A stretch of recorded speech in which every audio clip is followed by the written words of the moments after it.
Trying to connect a Bluetooth device on your Windows but nothing's working. No Bluetooth icon, no settings, and it just keeps saying Bluetooth could not connect. Well, here is the truth. Your PC might not even have Bluetooth at all. But don't worry. In this video, I will show you exactly how I fixed the problem, how to check if your PC actually supports Bluetooth, and what to do if doesn't, the right way, quickly and without wasting your time. Let's jump in. First thing first, let's check, does your PC even have Bluetooth hardware? To find out that, right-click on the Start menu and search for Device Manager and open it when appear.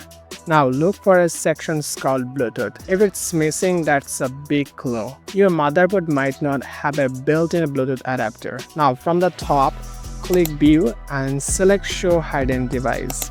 Sometimes it's there, just not visible by default. But if it's still missing, then yeah, your PC does not have Bluetooth. And that's totally normal, especially on custom-built desktop or budget PCs. Manufacturers often skip Bluetooth to cut costs. Now here's the fix that worked perfectly for me. A USB Bluetooth adapter. They are small, super cheap, and plug right into any USB port. Just plug in it, wait a few seconds, and Windows 11 will handle the rest automatically. No extra drivers, no setup stress. The Bluetooth icon shows up and boom, you're ready to connect your device. Just to make sure one by one, it supports Bluetooth 4.0 or 5.0 and it's compatible with Windows 11. Most of them are plug and play, so no hassle. And that's it.